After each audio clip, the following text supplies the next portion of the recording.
قالوا آمنا برب العالمين. Bismillahirrahmanirrahim. Assalamualaikum warahmatullahi wabarakatuh. Alhamdulillah wassalatu wassalamu ala Rasulillah wa ala alihi wa ashabihi wa man tabi'ah. Asyhadu an la ilaha illallah wahdahu la syarikalah wa asyhadu anna Muhammadan abduhu wa rasuluhu la nabiyya ba'dah. Allahumma shalli wa sallim wa barik ala Muhammadin wa ala alihi wa ashabihi ajma'in. Rabbi shrah li sadri wa yassir li amri wa hlul 'uqdatam min lisani yafqahu qawli, amma ba'. Teman-teman yang dimuliakan oleh Allah Subhanahu wa taala, kita bertemu kembali untuk melanjutkan pelajaran dalam bidang fikih mazhab Syafi'i yang hari ini insyaallah kita sudah masuk pada pasal kedua dari bagian yang terakhir dari kitab Thaharah, yaitu pasal berkenaan dengan najis. Sebelum kita membahas najis, sedikit pengantar sedikit dari saya apa itu najis. Di saat kita membahas tentang bab bersuci, maka kita pahami satu hal. Kalau ada orang menyebut bersuci, apa yang kita pahami?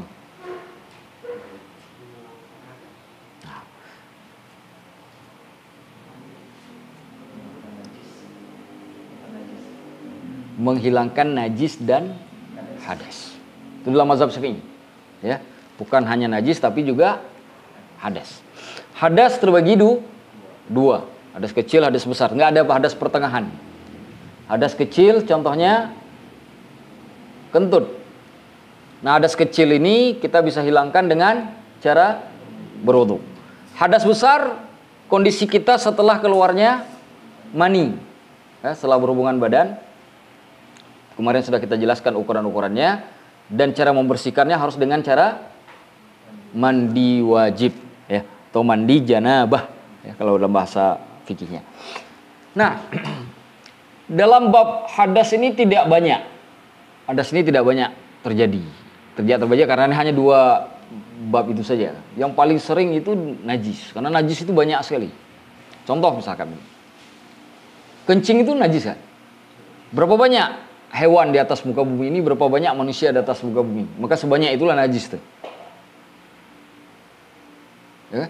Kemudian hadas seperti kentut, itu tidak memiliki efek ke orang lain. Yang kentut saja yang urusan. Jadi kalau najis, orang kencing kena orang lain, berefek dengan orang lain juga kan? Nah, itu jadi permasalahan. Sehingga masalah bab najis menjadi penting. Nah, sekarang pertanyaan, kalau disebut kata najis, apa yang kita pahami? Arifin, ini ada orang nyebut najis. Apa yang kita pahami dari kata najis itu?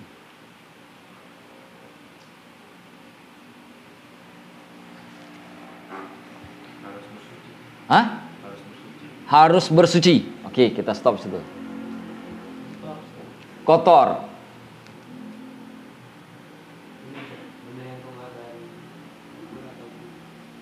Dubur atau dubur. Nah, orang bilang najis. Orang bilang najis. Kita apa najis itu? Kalau bahasa anak muda, binatang apa najis itu? Nah, itu bahasa anak muda ya. Hah? Apa itu najis itu? Harus dipahami dua hal. Najis itu kotoran. Itu pertama. Najis itu kotoran. Yang kedua, najis itu benda atau zat yang bisa menghalangi kita untuk dapat mengerjakan sholat. Nah, itu dua unsurnya. Jadi setiap orang menyebutkan najis, satu dia kotoran. Arti kotoran itu ada bendanya, ada zatnya. Kalau kentut kan nggak ada bendanya, nggak bisa dipegang kan? Kalau najis ada, ya kan? Kedua, dia bisa menghalangi kita dari sholat. Nah, dari sini, dari poin kedua nanti kita ketemu dengan hadas, karena hadas juga sama.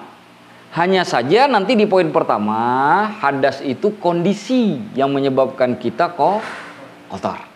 Bukan kotoran, tapi kondisi kita yang kotor. Itu pada hadas. Jadi ketika orang sebut bersuci dari najis, bersuci dari hadas. Dari apa yang kita pahami tadi sekilas, maka kita paham apa itu najis, apa itu hadas. Kita nggak bingung, sama seperti orang khutbah Jumat kan? Siapa yang salat tidak genap rukun dan syaratnya tidak sah salat. Kita semangat betul nyimaknya. Ngangguk-ngangguk, pulang ke rumah ditanya istri. Bang, tadi khatibnya ngomong apa? Kalau salat nggak boleh kurang syarat, nggak boleh kurang rukun. Emang syarat rukun itu apa? Nah itu lupa tak tanya tadi sama imam. Karena ke khutbah Jumat nggak bisa tanya kan? Nah ini juga sama. Ada orang bilang bersuci. Ditanya, bersuci itu apa dalam fikih? Kita jawab, bersuci itu proses yang kita lakukan untuk menghilangkan najis dan hadas. Itu dalam mazhab Syafi'i. Kalau ditanya apa najis, dia kotoran. Apa itu hadas? Kondisi kita yang kotor. Baik najis ataupun hadas membuat kita terhalangi untuk dapat mengerjakan sholat. Nah itu arahnya ke sana. Nah, ini nggak perlu ragu-ragu gitu. Jawab begitu gagah sedikit jawabnya. Najis. Macam orang sudah belajar. Kalau orang yang belum belajar kan najis. Nah, biasanya kayak gitu lemes-lemes tuh jawabnya karena malu-malu kucing. Kalau orang udah bisa tuh tegas, najis. Pakai tangan lagi. Ada mimik-mimiknya lagi. Nggak cukup 1, 2 lagi mimiknya. Nah, itu orang tanda sudah belajar. Nah, jadi begitu. Kalau ada orang bertanya.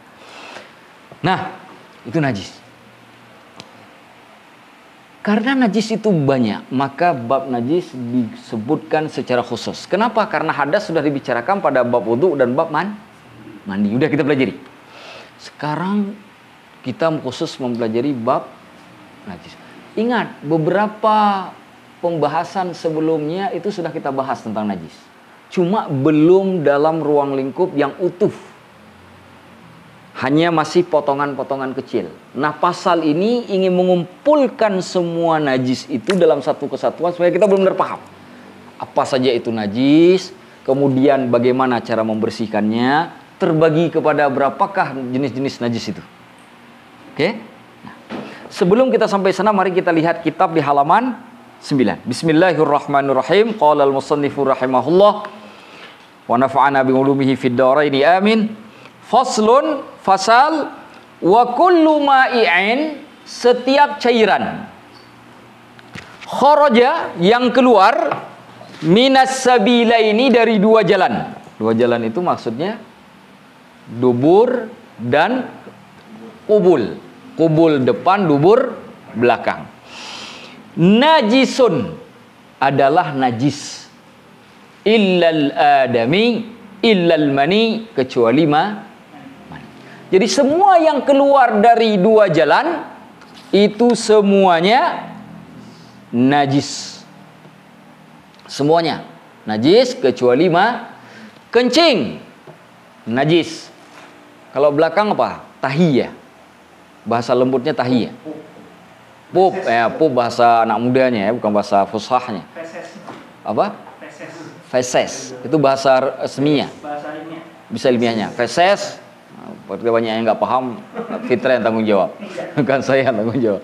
Feses itu sama. Dan semuanya, bukan hanya pada manusia, juga pada Nah, kan pernah dengar kan, tai kucing tidak Nah, ini dalilnya. Najis atau tidak? Najis. Jadi kalau kena tai kucing, boleh lanjut sholat atau wajib dibersihkan dulu baru ambil wudu, atau lanjut aja. Langsung tancap gas, tidak masuk rest area. Nggak boleh, masuk dulu rest area. Cuci dulu. Ya, misal orang kan pergi musafir bawa kucing tuh kan, kena pup kucing. Nah, singgah dulu ke rest area, ambil air, cuci sampai bersih. Ya, kalau kena pakaian ganti pakaiannya, baru kemudian ambil wudu. Nah, kalau mau sholat. Jadi itu caranya. Boleh langsung. Illal mani, kecuali mani. Mani tidak. Kenapa mani tidak? Kan keluarnya di tempat yang sama, Ustaz. Kata Allah di dalam Al-Quran. Nah, ini perhatikan baik-baik. Walaqad karramna bani Adam, dan telah kami muliakan bani Adam. Pertanyaannya, bagaimana mungkin Allah memuliakan bani Adam kalau mani itu najis? Karena hakikatnya sesuatu yang berasal dari najis, maka dia mesti najis. Betul tidak? Maka jika manusia tidak najis, mesti zat yang membuat manusia juga tidak boleh najis. Paham? Jadi sekarang kita tahu alasan kenapa mani bukan najis.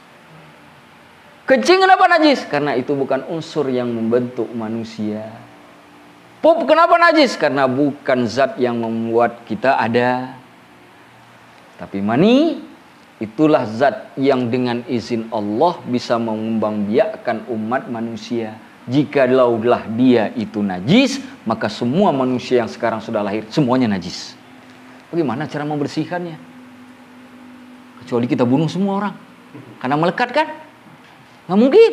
Maka untuk menghilangkan kenajisan manusia, hukumnya harus kembali kepada asal mula kejadian bahwa mani tidak najis. Teman-teman sholat subuh, malamnya kebetulan berhubungan badan dengan istri. Ada bagian yang terkena pakaian yang tidak ketahuan. Taunya ketika sholat subuh, begitu Allahu Akbar, itu masih ada bekas.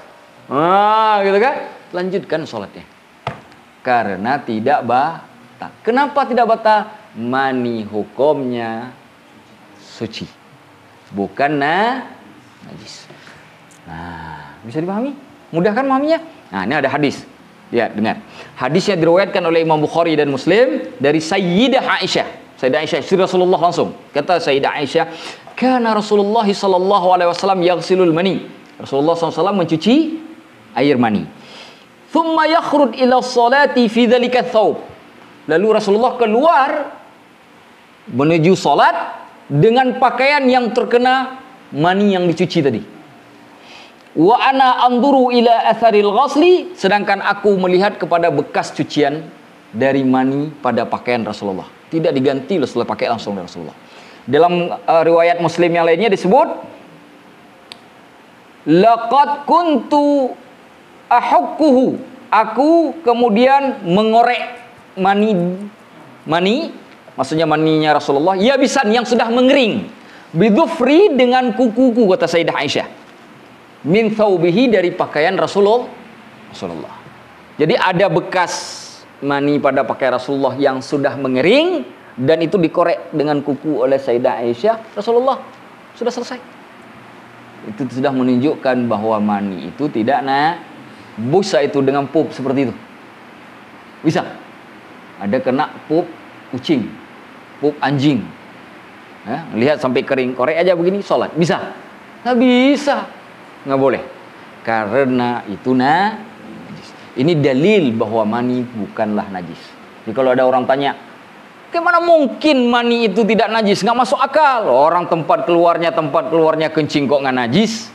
Jawabannya, kalaulah kencing najis, wajar. Karena dia bukan material yang diizinkan oleh Allah untuk mengembangbiakkan manusia.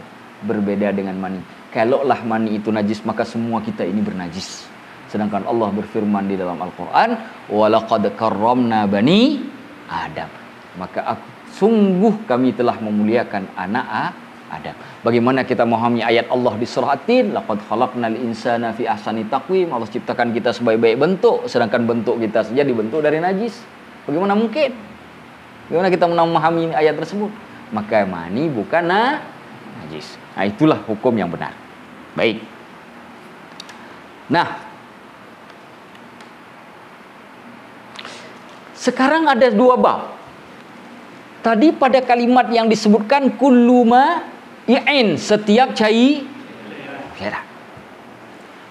Kencing cairan. Pup itu kan dasarnya juga cairan, walaupun sudah mengeras. Nanah cairan. Darah cairan. Itu semua najis tuh, yang keluar dari dua jalur tuh. Bagaimana nanti keluarnya cacing, keluarnya batu. Ada orang penyakit batu tuh. Nah, bagaimana itu? Kan bukan cairan. Kalau dia cairan itu najis. Yang bukan cairan disebut dengan mutanajis. Nah, bukan najis, tapi mutanajis. Apa itu mutanajis? Benda yang sudah terkena najis.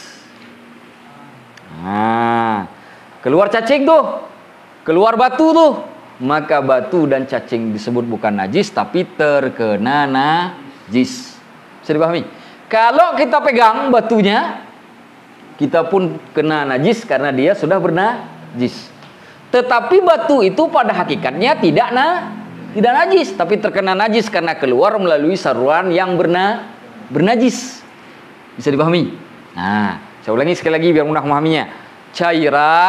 Setiap cairan yang keluar dari jalan semuanya najis. Kalau bendanya padat atau keluar cacing dari perut, ya, melalui lubang dubur, maka batu yang keluar dari kubul ataupun cacing yang keluar dari dubur itu tidak disebut najis, disebutnya mutanajis atau sudah terkena najis. Nah, kalau dicuci dulu, udah dicuci nih, batu tadi dicuci, udah bersih dari najis, kita pegang, sudah tidak lagi bernajis. Boleh. Tapi kalau dia masih baru keluar situ belum kita suci, kita pegang, maka najis yang ada pada batu akan pindah ke badan kita. Sehingga kalau kita sholat tidak sah. Bisa dipahami? Nah, apa beda najis mutanajis? Kalau najis, benda itu sendiri yang mengandung najisnya. Tapi kalau mutanajis, dia terkena benda yang bernajis. Bisa dipahami ya? Beda. Nah, baik. Ada pertanyaan? Ya. Berarti ketika dia belum keluar belum najis gitu ya? Masuk kencing. Ya kalau belum keluar belum najis. Ya. Karena dia tempat di dalam tubuh kita itu yang dikatakan badan itu bagian luar, bukan bagian dalam. Karena kalau dikatakan bagian dalam itu bernajis, satu pun di antara kita tidak bisa sholat. Karena semua kita punya cairan kencing. Karena cairan kencing itu apa tempat penyimpanannya disebut? Kandung kemih. Subhanallah. Kemarin orang fisika, sekarang orang biologi. Subhanallah sama kelas ini. Kalau tersimpan di kandung kemih, itu kandung kemih selalu terisi dengan cairan walaupun sedikit. Kalau itu kita jadikan dasar, tak ada satupun kita untuk sholat. Ngapain Allah nyuruh kita sholat? Nah, jadi dimaksud dengan badan itu bagian luar sebelum dia keluar. Nah, selama dia masih ada di habitatnya, tidak dihitung. Tapi begitu dia keluar dari habitatnya, disitulah masalahnya. Gitu cara pahamnya. Bisa paham ya sampai di sini? Nah, ada lagi. Ya, ini harus enjoy sedikit ya, kayaknya mata. Karena ini udara dingin, hujan keras, angin sepoi-sepoi, apalagi kalau duduknya agak melambai sedikit, ini cepat kita ngantuk nih. Memang harus sedikit relax nih kita belajarnya malam ini ya, biar nggak cepat ngantuk. Ya silakan. Mutanajis ya? Mutanajis. Mutanajis itu misalkan bendanya, misalkan pakaian gitu. Itu harus sucinya, berarti dalam bentuknya nggak ada baunya, nggak ada warnanya sama. Bagaimana cara membersihkannya? Yang benda yang terkena najis. Nah, benda yang terkena najis itu cara mencucinya tergantung najisnya seperti apa. Apakah itu najis ringan? Apakah itu najis berat? Apakah itu najis pertengahan? Setiap dari klasifikasi ini nanti cara pembersihannya juga berbeda. Nanti bab terakhir itu. Jadi kita tunda sebab itu. Kalau kau cerita di awal ini nanti saya nggak ada bahan lagi di akhir. Subhanallah. Ada lagi? Kita lanjut ya. Halaman 10. Wa ghaslu jami'il abwali, mencuci semua kencing. Wal aurathi. Aurath itu apa tadi? Pepes apa? Pup. Itu aja kita pakai ya. Kalau pakai TAIK mungkin agak terlalu kasar ya. Kita pakai pup saja. Mungkin bahasanya kan lebih ke kanak-kanakan, jadi tidak terdengar terlalu kasar. Mencuci semua kencing dan semua pup. Ini lucu juga. Wajibun, hukumnya wajib. Lihat tuh, hukumnya wajib. Jadi kalau keluar kencing nggak cuci, nggak sah sholatnya. Wajib dicuci. Illa kecuali, ada kecuali. Mana kecualinya? Baulas sabiyil ladzi, kencing anak laki-laki, bayi laki-laki. Saya ulangi, kecuali kencing bayi. Kalau disebut sabi, bayi laki-laki. Kalau bayi perempuan, sabiyah, ada ta marbutah di ujungnya. Karena disebut sabi berarti bayinya laki-laki. Bayi laki-laki alladzi lam yakulit ta'ama, yang belum makan makanan. Disebut makan makanan itu bukan hanya makan makanan saja, termasuk minum-minuman. Belum minum teh, belum minum jus, belum makan apel, makan coklat. Tapi kalau udah kena ketumbar, kena kunyit, udah gak masuk lagi bab ini. Yang dimaksud lam yakuli ta'am, dia hanya baru menikmati ASI dari orang tuanya. Karena ASI itu produk asli. Atau ada yang menyebutkan begini, hal yang sama berlaku jika yang diminum susu dari hewan yang masih belum diolah, masih murni. Ada pendapat juga yang mengatakan begitu. Dikiaskan hewan kepada seperti misalkan, Aris nih jualan susu kambing, tapi yang murni dikasih kepada bayi yang masih kecil itu karena belum, untuk sebentar, karena emaknya mungkin lagi di kamar mandi mungkin. Nah, dia tetap dihukum bayi tersebut apabila dia kencing. Nah, apabila dia kencing nih, terkena pakaian, dia tidak perlu dicuci. Fa innahu yathuru, maka sesungguhnya itu disucikan birashil ma'i alaihi, dengan cara memercikkan air di atasnya. Nah, ambil air begini, pakai tangan aja, percik aja. Apa beda percik dengan mencuci? Ayo, apa beda percik dengan mencuci? Fikih itu sampai ngebahas sampai segitunya loh. Sampai urusan mencuci dengan memercikkan air itu ada definisinya. Memercikkan air mengenai sebagian tempat najis. Tidak semuanya terkena. Karena kita percik, tidak semuanya kena. Yang penting berapa besar lingkarannya. Katakanlah lingkarannya sebesar ini. Nah, kita sudah ukur tuh ukuran lingkaran. Tapi kan di tengah-tengahnya kan nggak semua kena. Betul tidak? Betul tidak? Itu percik. Tapi kalau menyuci semuanya kena. Nah, anak bayi laki-laki yang masih minum ASI ibunya tadi itu, kalau dipercikkan saja airnya ke atas kencingnya tersebut, kifayah, cukup sudah. Ustaz, saya mau cuci, afdal, lebih baik. Karena mencuci semua pasti lebih baik daripada mencuci sebagi. Tapi jika memercikkan saja, kifayah, cukup. Tapi tidak berlaku kepada yang lain, termasuk kepada bayi perempuan. Apa sebab? Bayi perempuan pengolahan di dalam tubuhnya lebih kotor daripada laki-laki. Makanya perempuan nanti ketika besar ada haid, ada nifas. Ya kan? Laki-laki ada yang haid? Nggak ada, kecuali menghaidkan diri. Waktu pun nggak mengerti saya bagaimana bentuknya. Kalau perempuan, dan haid nifas pada perempuan itu rahmat Allah, kasih sayang Allah kepada komunitas. Kalau tidak ada haid dan nifas, perempuan itu bisa meninggal dengan sendirinya. Nggak ada wanita yang bisa hidup lama. Kenapa? Semua di dalam tubuhnya ada kotor. Makanya hati-hati, ini yang sudah menikah khususnya. Perempuan kalau lagi haid, kalau lagi nifas, emosinya nggak stabil. Cepat tersinggung, cepat marah. Urusan gelas letaknya saja salah, bisa jadi perang dunia ketiga. Emosinya tidak stabil. Kita yang sah. Kenapa? Karena yang keluar itu kotoran, darah, panas, naik ke badan-badan, naik ke ubun. Pikirannya sempit, badannya gerah.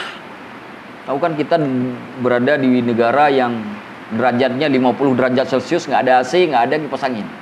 Tahu gimana gerahnya? Sedikit tersinggung orang cepat marah. Di Jakarta saja, kalau lagi musim panas di jalanan berapa banyak orang marah. Cepat marah tuh di jalan. Nah, itulah kondisi perempuan. Makanya sabar. Kenapa kita harus sabar? Karena perempuan sedang melakukan pembersihan di diri. Kalau Allah tidak berikan haid dan nifas kepada perempuan, nggak ada perempuan yang panjang umurnya. Hanya dalam hitungan bulan meninggal dunia. Coba bayangkan nifas, ari-ari plasenta yang peninggalan bayi, semuanya masih tinggal di perut, mau diapain itu kalau nggak dikeluarkan? Allah jadikan nifas sebagai bentuk pembersihan perempuan. Makanya jumlah larinya lebih lama, karena yang dibersihkan juga lebih banyak. Nah, karena struktur tubuh perempuan tidak sama dengan struktur laki-laki, maka hukum pada bayi laki-laki pun juga tidak sama dengan bayi perempuan. Maka coba teman-teman nanti kalau punya anak perempuan dan punya anak laki-laki yang bayi, cium saja, pasti beda bau kencingnya, lebih menyengat yang punya perempuan. Maka tidak cukup memercikkan air pada perempuan, harus dicuci. Bisa dipahami? Paham sampai di sini? Baik. Ada pertanyaan. Sampai di sini dulu. Satu-satu kita jelaskan sebelum nanti kita ambil kesimpulan melalui papan tulis. Kita bikin skemanya. Nah, ini dulu. Baik, kita lanjutkan. Wala yu'fa an syai'in, tidaklah dimaafkan dari sesuatu pun, minan najasat, daripada najis-najis, Jadi setiap najis yang kena pada badan kita untuk sholat itu tidak dimaafkan. Semuanya tidak dimaafkan. Semuanya. Illa kecuali al-yasir, yang sedikit, minad dam, daripada darah. Contoh, kita lagi sholat, datang nyamuk gigit, gatal, kita buat begini, luka dikit keluar darah, itu tidak perlu membatalkan sholat. Karena itu walaupun najis darahnya, tetapi itu darah najis yang dimaafkan. Tapi kalau kita misalkan baru pulang dari rumah sakit, ada jahitan yang besar, lalu kita sholat, dalam gerakan sholat jahitan itu kecabut, keluar darah mengalir dengan deras begitu banyak, batal sholatnya. Jadi sedih seperti darah luka, darah jerawat. Tapi ada juga jerawat yang darahnya mengalir banyak, itu tak masuk. Jadi harus dibeda-bedakan. Jadi hitungannya yasir, sedikit. Jadi kalau darah yang ada di badan kita itu keluarnya sedikit, ya, maka itu dimaafkan. Jadi tidak perlu membatalkan sholat. Kalau sudah ambil wudhu, boleh cuci saja bisa lanjut sholat, nggak perlu lagi wudhu. Itu dimaafkan. Sudah paham? Wa ma la nafsa lahu sailah, atau binatang yang tidak punya darah mengalir. Lihat tadi darah yang sedikit dimaafkan. Satunya lagi binatang yang tidak punya darah yang mengalir. Maksud binatang yang tidak punya darah galir adalah binatang yang sudah menjadi bangkai. Bisa dipahami? Idza waqa'a fil ina, kalau sekiranya dia masuk ke dalam bejana air. Maksudnya itu diminum, bukan untuk sholat. Kalau yang untuk sholat di dalam mazhab Syafi'i tetap batal. Kita ada laron tuh. Kita sholat, ada laron muter-muter karena lagi musim hujan, dia kabur ke dalam ruangan, kita sholat. Jatuh. Kita sholatnya di bawah lampu pula. Jatuh bukan 1, 10 jatuh. Batal sholat. Karena bangkai itu berenang. Tapi kalau kemasuk air dimaf'ulkan haul. Syaratnya binatang tersebut tidak boleh punya darah mengalir. Kalimat ma la nafsa lahu sailah di dalam fikih yang biasa diartikan binatang yang sudah mati yang tidak punya darah mengalir itu ada 2 jenis binatangnya. Disebut oleh Imam Ar-Rafi'i bi alla takuna laha damun aslan. Dia tidak punya darah sama sekali. Mana contoh binatang yang tidak punya darah sama sekali? Ubur-ubur. Bukan kerajaan ubur-ubur ya. Bukan. Itu lain lagi. Ubur-ubur saja, ubur-ubur binatang itu ubur. Ubur itu nggak ada darah. Dia tidak ada darah di tubuhnya. Itu beda. Ada lagi binatang yang kata beliau, au laha au yakunu laha damon la yajri. Dia punya darah tapi darahnya tidak mengalir. Mana contoh darah yang mengalir? Serangga. Nah, teman-teman kalau lihat serangga itu punya darah. Tapi darahnya bukan warna merah karena dia tidak punya sel darah merah. Karena di dalam darahnya tidak ada apa yang kita kenal dulu di biologi itu apa namanya? Hemoglobin. Hemoglobin, sel darah merah. Hemoglobin. Makanya, Ustadz kok bisa biologi? Kan dulu pernah belajar sedikit. Waktu SMA dulu kan sedikit belajar, masih ingat lah dikit-dikit. Hemoglobin itu sel darah makanya serangga itu warnanya macam-macam. Ada yang kuning, ada yang hijau, ya kan? Macam-macam. Kalau kita jelas semua, kalau nggak putih, merah. Orang hitam pun dia darahnya merah, satu warna. Nah, makanya tidak ada darah biru sebenarnya. Ada itu di serangga, darah kuning. Sebenarnya di serangga tuh, bukan di manusia. Penggunaan di manusia tidak cocok. Nah, kalau kita lobangi serangga, itu nggak ada mengalir darahnya. Kenapa tidak mengalir? Karena darah di serangga tersebut tidak melalui otot dan urat, seperti ada pada manusia. Mana dalilnya? Dalilnya hadis yang masyhur, kalau jatuh lalat ke dalam air, kata Rasulullah disuruh celup lagi ke dalam.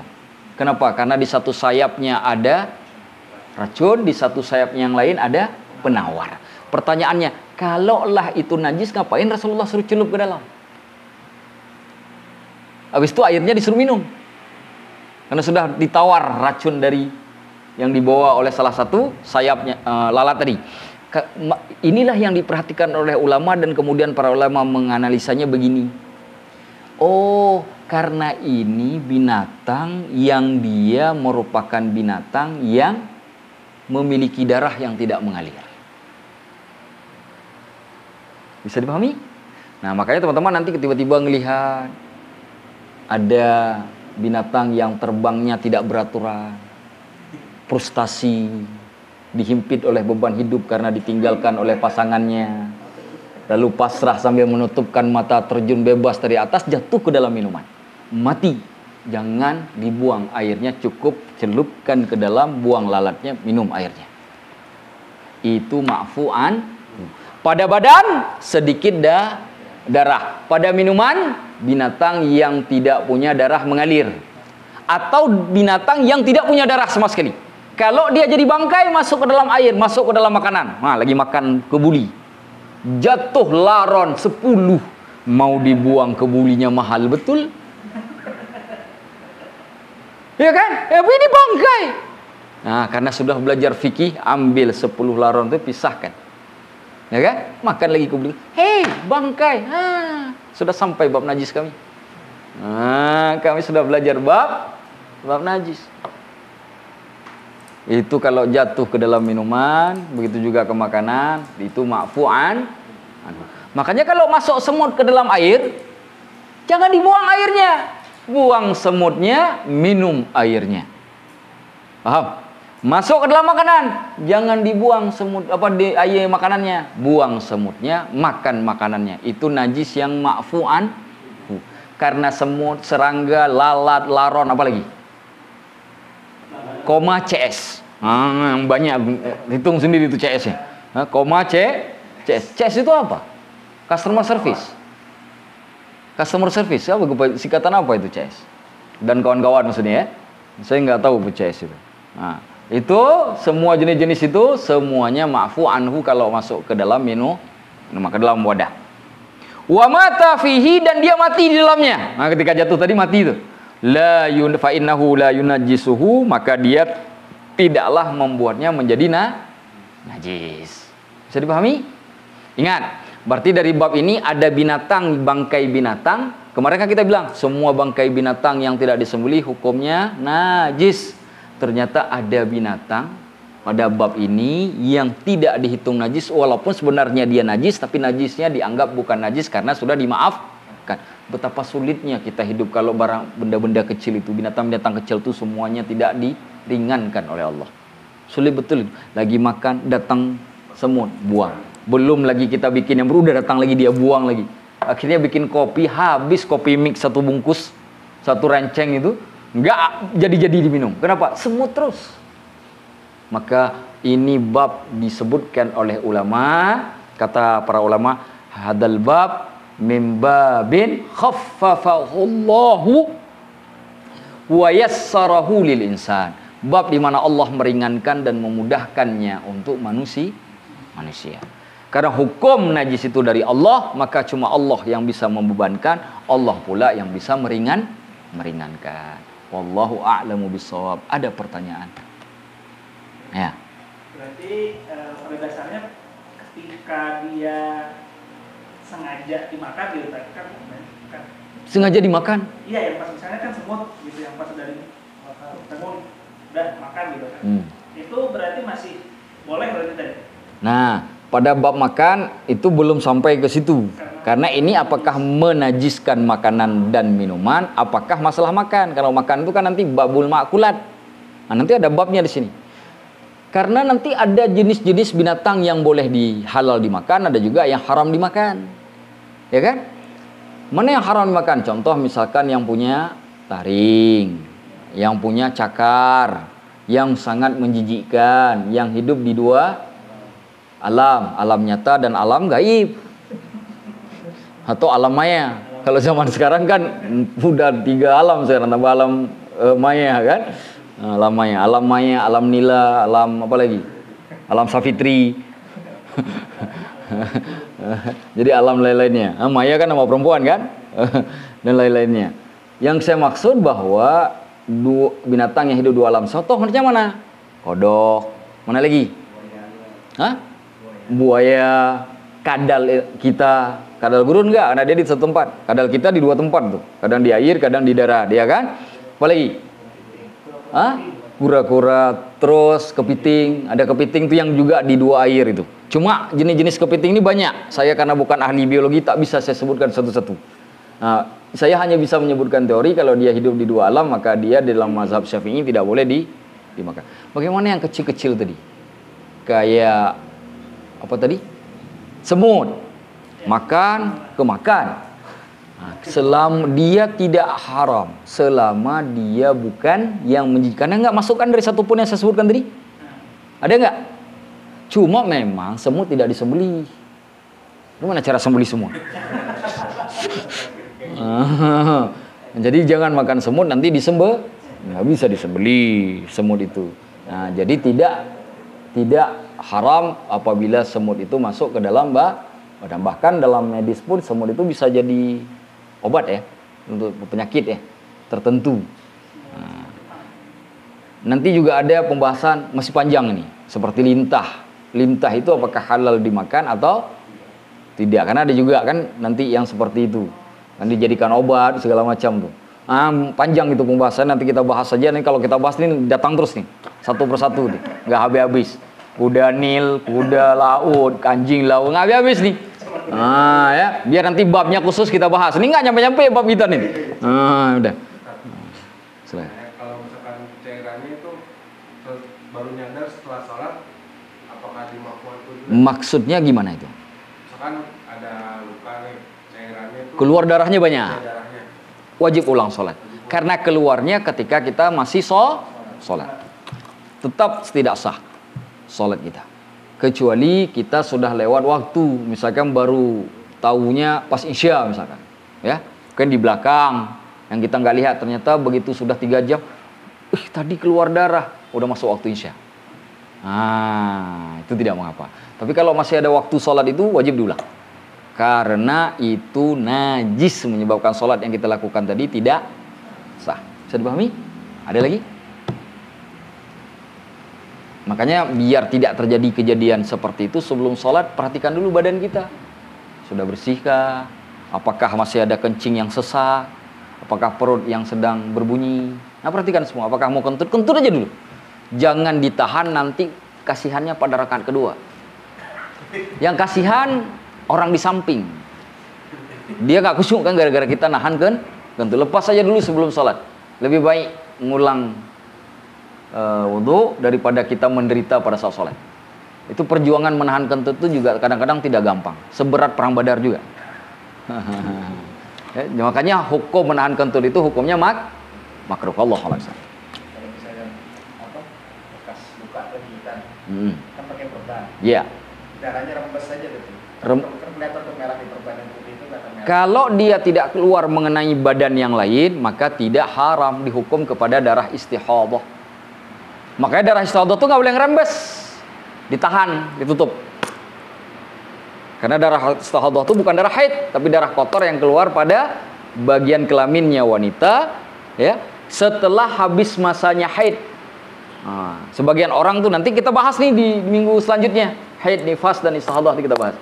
Nah itu sama, ditutup. Tapi kalau dia ngerembes, turun, misalkan lukanya di sini, turun sampai ke pusar, jalan-jalan dia. Ya, dari Sabang sampai Merauke, udah selesai itu.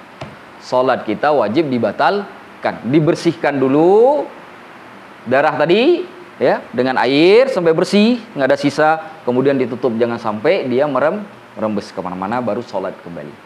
Nah, seperti itu. Kadang-kadang ada juga para sahabat Rasulullah itu salat dengan bekas jahitan. Karena kan para sahabat itu yang pergi ke medan perang. Nah, mereka salat dengan jahitan perang, sehingga kadang-kadang darah itu di tempat mereka dijahit itu ada bintik-bintik yang keluar memerah, tapi tidak banyak. Para sahabat tidak membatalkan salat, tapi langsung melanjutkan salat. Inilah yang dijadikan dalam mazhab Syafi'i, bahwa apabila darahnya sedikit itu tidak membatalkan salat. Dima'fu anhu. Karena para sahabat juga tidak ditegur oleh Rasulullah, tidak dilarang. Sikap diam Rasulullah pada perbuatan sahabat seperti makannya kadal gurun oleh Khalid bin Walid, itu hukumnya artinya diperbolehkan. Perdebatan para ulama hanya nanti pada bab apakah Ibnu Sayyad itu dajjal atau tidak, karena Rasulullah juga diam. Nah, di situ saja perbedaan pendapat ulama. Kalau yang dua tadi itu tidak ada perbedaan pendapat. Wallahu a'lamu bishawab. Apa namanya? Orang habis cabut gigi. Cabut gigi. Nah, berdarah atau giginya lagi bengkak. Dari situ kan biasanya keluar nanah. Iya. Itu gimana? Sesuatu yang sudah keluar dari rongga mulut. Rongga mulut itu mana? Ini semua. Kalau keluar rongga mulut, maka itu sudah menjadi najis. Kalau masih berada di rongga mulut, itu masih berada di dalam tubuh. Sama dihukum seperti darah yang mengalir di dalam tubuh. Tapi begitu keluar, di situ sudah jadi najis. Bisa dipahami? Hah? Belum. Karena masih di dalam tubuh. Tapi kalau sudah keluar, tapi biasanya kalau banyak keluar itu. Biasanya keluar di sini ngerembes nih biasanya. Apalagi kalau keluarnya sakit, kita kan nggak bisa gitu kan, karena sakit untuk narik itu. Nah biasanya itu keluar itu. Nah saran saya kalau dikhawatirkan terjadi begitu, mendingan dibersihkan terlebih dahulu. Karena beberapa kasus itu ada yang parah. Sampai bengkak. Bengkak, maksudnya jumlah nanah itu bisa berliter-liter. Nah itu kalau tidak bisa berhenti, darahnya tidak bisa berhenti dengan sebab penyakit ya, bukan karena disengaja. Tidak bisa berhenti, sedangkan waktu sholat jalan terus. Maka diletakkan sesuatu untuk menahan darah itu tidak merembes selama sholat. Dia bisa ringankan sholat. Lalu kemudian dalam kondisi seperti itu sholatnya sah. Seperti istihadah. Jadi apakah mungkin ada tambalan khusus ya, atau mungkin ada penahan khusus, yaitu mungkin para dokter yang tahu ataupun kita lebih tahu bagaimana caranya. Asalkan jangan sampai nanti kesini-sini. Itu jadi masalah. Itu tetap dihukum pada najis kan, karena kalau udah mengalir isi biasanya kan sampai ke leher kan, bisa sampai ke leher, sampai ke badan. Itu jangan. Coba bayangkan kena badan, kena pakaian. Sedangkan syarat bersih itu pakaian, badan dan tempat sholat. Ini dua saja sudah kotor. Wallahu a'lam bishawab. Ada lagi? Sudah? Baik, kita lanjutkan. Jadi saya ulangi. Apabila darahnya sedikit mengenai badan ketika kita sholat, maka tidak mengapa, itu dimaafkan. Kemudian terkait binatang atau bangkai binatang yang mempunyai darah yang tidak mengalir, atau dia memang binatang yang tidak mempunyai darah sama sekali, apabila jatuh ke dalam minuman, maka itu tidak menjadi najis. Ataupun dengan bahasa lain, dia najis tapi najis yang sudah dimaafkan. Jadi tidak perlu buang air tersebut, silakan minum. Cukup mengikuti pola Nabi saja. Kalau dia binatang yang membawa kuman, celupkan saja ke dalam. Jangan dikeluarkan, celupkan dulu ke dalam. Itulah yang menjadikan air kita kemudian, kalau diambil langsung dibuang cepat-cepat, boleh 5 menit langsung buang. Itulah yang menjadikan kita penyakit. Celup dulu, karena di satu sayapnya itu ada penawar. Jadi lihat, Allah itu kasih penyakit di satu sisi, Allah kasih juga penawar. Makanya padahal Nabi itu bukan dokter, bukan ahli farmasi, bukan ahli kimia, bukan ahli biologi. Maka kita katakan, kalau ini bukan wahyu, apalagi namanya. Dan ternyata memang benar bahwa lalat itu di satu sayapnya sudah terbukti secara ilmiah, secara saintifik, membawa di satu sayapnya membawa penyakit, di satu sayap lagi membawa penawar untuk penyakit itu. Baik, kita lanjutkan. Wal hayawanu kulluhu tahirun, dan hewan seluruhnya itu suci. Maksud suci di sini hewan yang masih hidup. Kalau dia matinya tidak dalam kondisi sembelih, dia menjadi najis, bangkai namanya. Ketika disebut bangkai, kalimatnya al-maitah. Kalau disebut hewan, berarti maksudnya masih hidup. Semuanya suci. Apapun, ayam, bebek, angsa, buaya. Jadi kalau ada yang melihara buaya, Anda mau peluk buaya, habis itu mau sholat, nggak apa-apa. Semuanya selama dia masih hidup. Selama. Illa, kecuali al-kalbu wal khinziru, anjing dan babi. Walaupun anjing disembelih membaca bismillahi Allahu akbar, sembelih itu anjingnya tetap najis. Enggak mempan bismillah Allahu akbar. Kenapa? Karena yang punya kalimat bismillah Allahu akbar itu tidak mengizinkan. Maksudnya Allah tidak mengizinkan. Bagaimana kita bisa mengubah hukum itu kalau Allah tidak mengizinkan? Maka anjing dan babi walaupun dia hidup, dia najis, apalagi kalau mati. Kan begitu.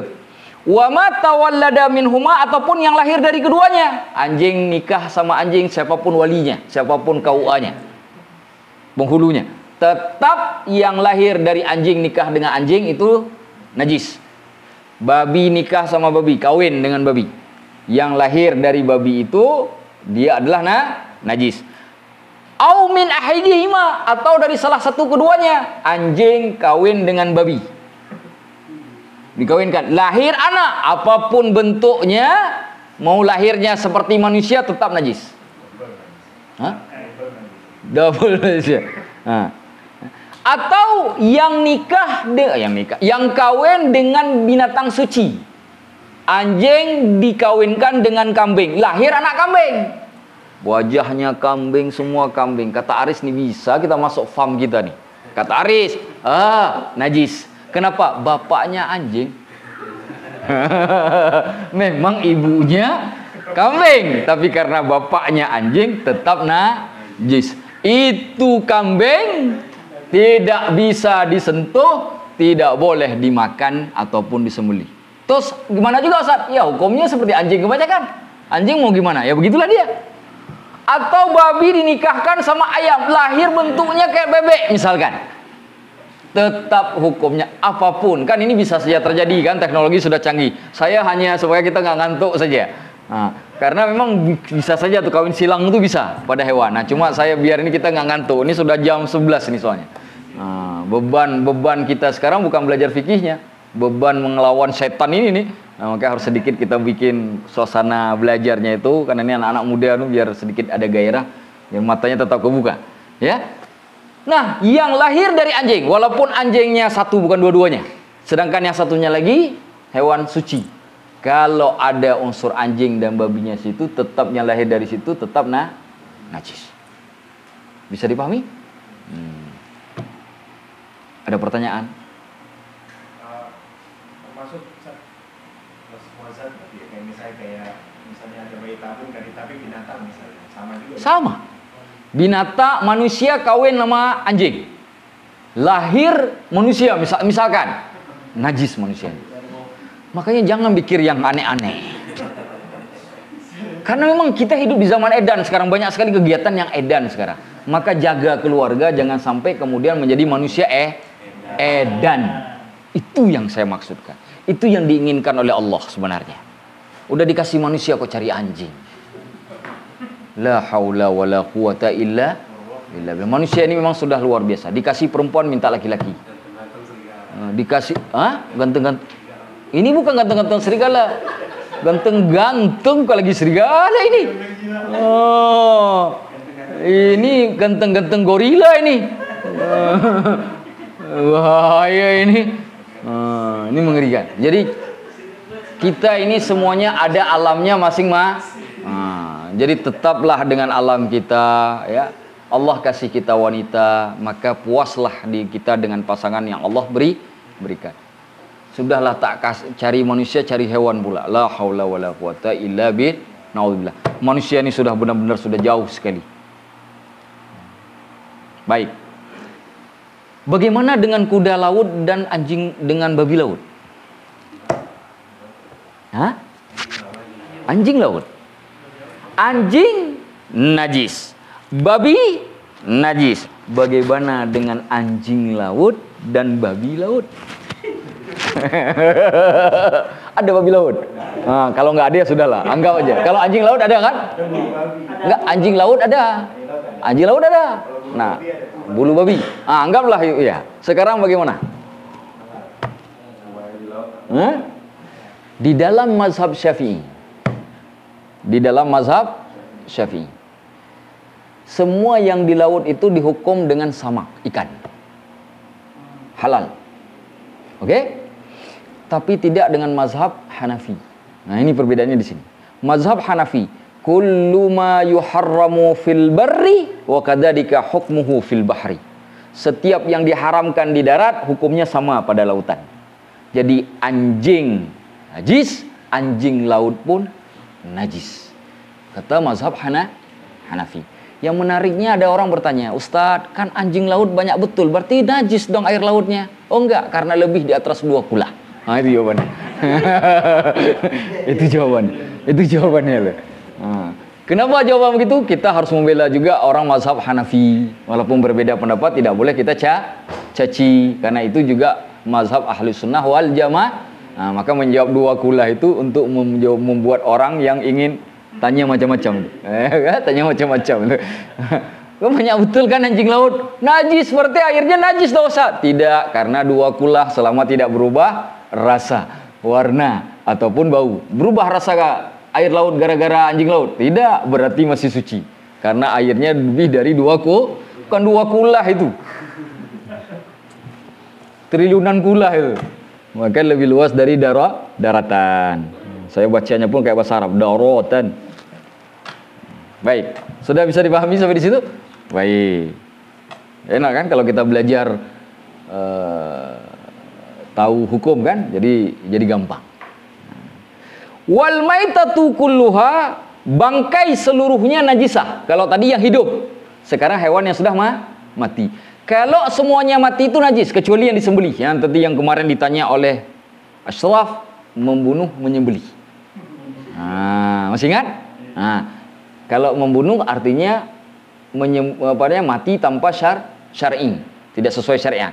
Menyembelih, membunuh dengan sesuai syariat. Maksud di sinilah mati tanpa syariat. Tiba-tiba kita lihat ada kambing ditabrak motor, meninggal. Sudah meninggal duluan kita sembelih, kasihan karena kita anggap dagingnya masih segar. Kita jual di pasar. Itu yang kita jual itu najis. Kulluha najisah. Semuanya najis. Jadi yang mati jadi bangkai, saatnya dikuburkan. Tak boleh disentuh. Semua yang ada pada binatang bangkai itu juga najis. Bulu kan udah kita bahas nih, babnya di awal. Kembali nanti lihat lagi catatannya. Illa samaku wal jaradu, kecuali belalang, kecuali ikan, belalang, wal adami, dan anak Adam. Semua bangkai itu najis kecuali 3. Ikan, belalang. Ini ketemu belalang di sawah. Orang kan desa kan biasa tuh banyak. Tiba-tiba ketemu sakaratul maut. Belum sempat udah meninggal duluan. Boleh itu dimasak. Bismillahirrahmanirrahim. Rasulullah di perang Khaybar itu makannya dengan para sahabat makan belalang pada perang Khaybar itu. Itu dalil, disepakati, konsensus, ijma di semua mazhab bahwa belalang itu boleh dimakan. Nah, kata Rasulullah, hadisnya Ibnu Majah, diriwayatkan juga oleh Imam Al-Hakim, diriwayatkan juga oleh Imam Al-Baqi. Hadisnya sahih dari Abdullah bin Umar. Kata Rasulullah, "Uhillat lakum maitatani wa daman." Dihalalkan bagi kalian 2 bangkai, 2 darah. Berapa bangkai? 2 bangkai. Apa yang 2 bangkai? Bangkai al-hutu wal jarad. Atau dalam redaksi lain, as-samaku wal jarad. Ikan dan belalang. Kalau jadi bangkai, bismillahirrahmanirrahim. Tinggal ambil kecap, ambil api, panggangkan dia. Bismillah. Jangan lupa baca bismillah. Karena itu keringanan yang Allah berikan.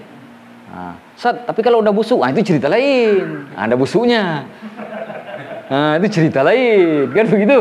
Udah busuk, bau, masa mau dimakan lagi, itu cerita lain. Tapi hakikatnya bangkai itu sebenarnya halal dimakan. Jadi kalau kita pergi misalkan ke sungai, sungai tiba-tiba ada ikan kleper-kleper, dia mungkin nabrak batu, meninggal. Kita ambil sambil kita ucapkan inna lillahi wa inna ilaihi raji'un. Tapi kita bawa ke tempat pemanggangan langsung. Kita masak. Karena hukumnya halal. Kan itu halal. Mana hadis Rasulullah yang menceritakan tentang halal bangkai di laut, yang menyebabkan termasuk daripada anjing laut itu yang tadi disebutkan oleh Imam Hanafi tidak halal karena dikiaskan kepada yang darat. Dalilnya ada sekelompok orang itu berangkat berlayar. Nahnu narkabul bahra, bahasa Arabnya gitu. Kami sedang menaiki lautan. Lautan dinaiki, maksudnya lautan naik itu diarungi. Tapi kekurangan air, habis air. Gimana cara kami berwudu sedangkan bersama kami airnya tinggal sedikit buat makan, buat minum? Kata Rasulullah, huwa tahuru ma'uhu al-hillu maitatuhu. Air di laut itu suci, bangkainya juga halal. Makanya ada orang menyebutkan, andaikan kapal Titanic itu sanggup digigit pun halal. Cuma tak sanggup digigit saja. Sudah. Jadi dua bangkai. Ammad damani, adapun dua darah, al-kabidu wat-tihal, hati dan limpa. Itu yang dihalalkan. Hati dan limpa itu darah, bukan daging. Darah yang membeku itu yang dihalalkan oleh Allah Subhanahu wa taala untuk kita. Hati ayam, hati kambing, hati bebek, hati sapi, itu silakan tumis, makan sepuasnya, halal.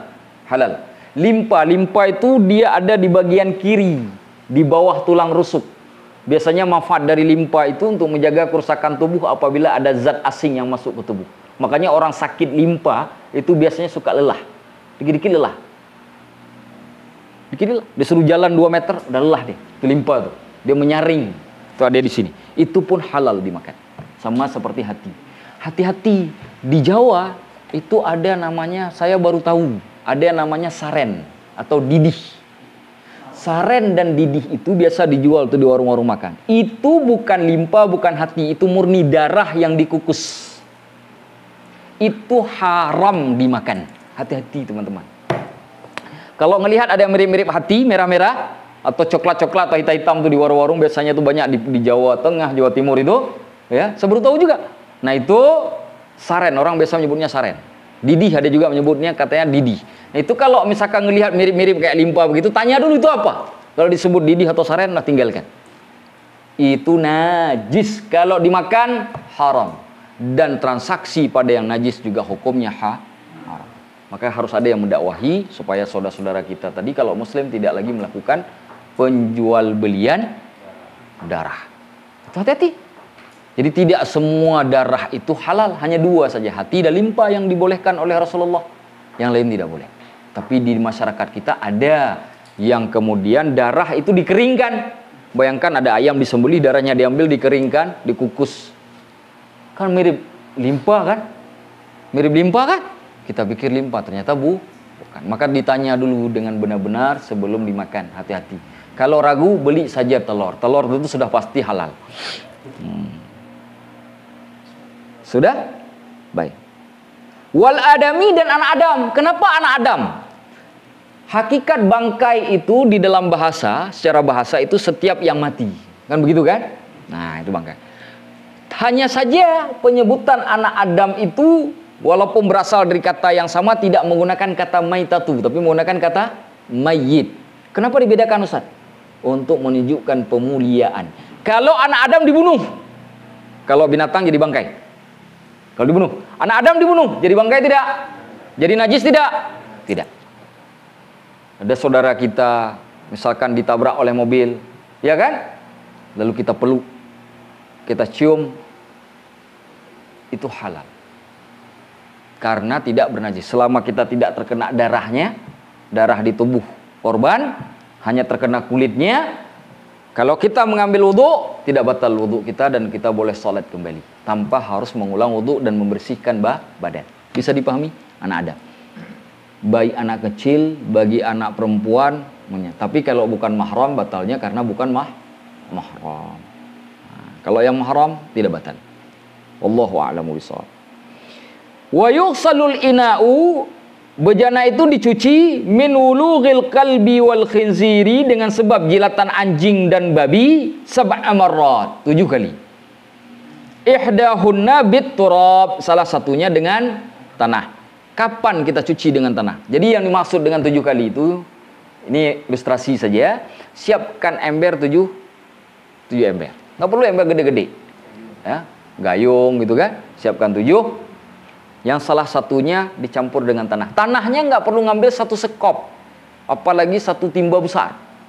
Apalagi pakai beko. Jangan. Cukup sedikit saja dengan tangan yang ambil dulu. Masukkan ke dalam air, aduk.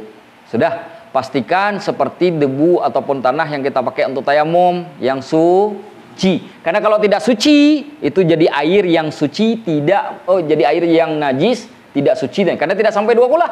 Jadi air najis kan tidak boleh dipakai. Karena campuran air dengan tanah dia tidak membuat air berubah sifat, karena hakikatnya itu satu. Tetap air itu suci, mensucikan. Maka caranya air yang ada tanah itu jangan dicuci yang terakhir, yang ketujuh.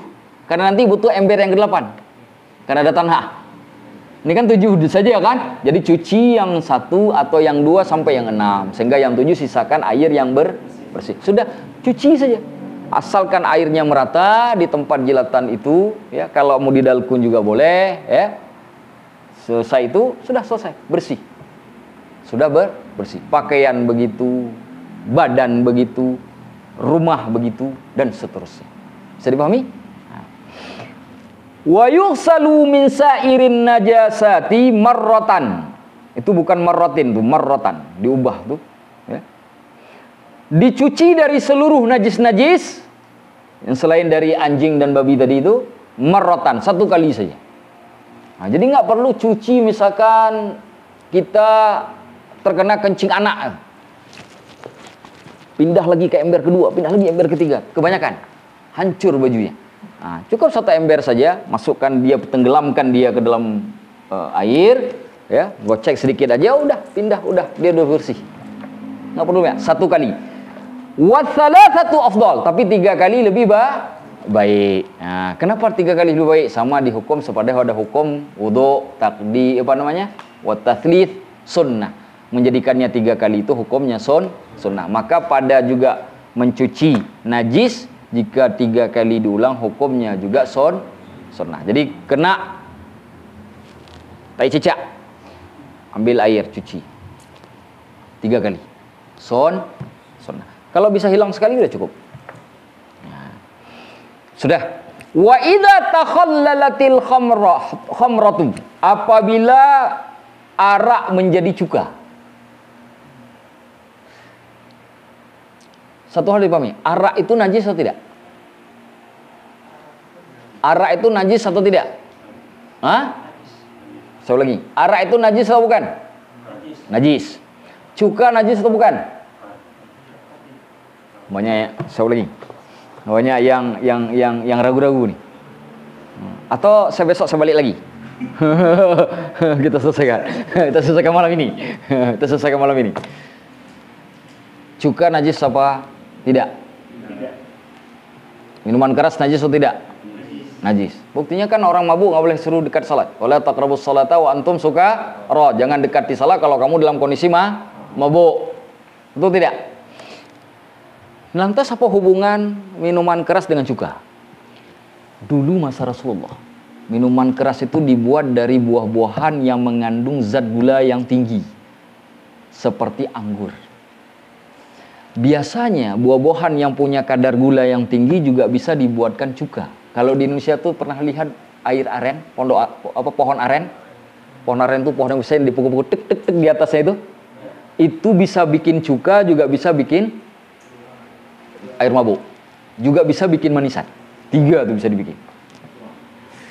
Yang manisan halal. Cuka halal. Air mabuk haram. Jadi tidak mungkin bikin air mabuk kalau tidak ada kadar gula. Sekarang pertanyaannya, karena unsurnya sama, maka dimungkinkan cuka menjadi air mabuk, dimungkinkan juga air mabuk jadi cuka. Betul kan? Dimungkinkan yang halal jadi haram, dimungkinkan yang haram jadi halal. Itu yang dimaksud. Karena berasal dari unsur yang sama. Karena orang-orang dulu, anggur itu kan kadar gulanya tinggi itu. Air perasannya itu digunakan untuk membuat cuka, bisa digunakan untuk buat air mabuk, bisa. Itu air mabuk zaman Rasulullah itu banyak. Makanya di Indonesia itu ngikut zaman Rasul, ada namanya anggur merah.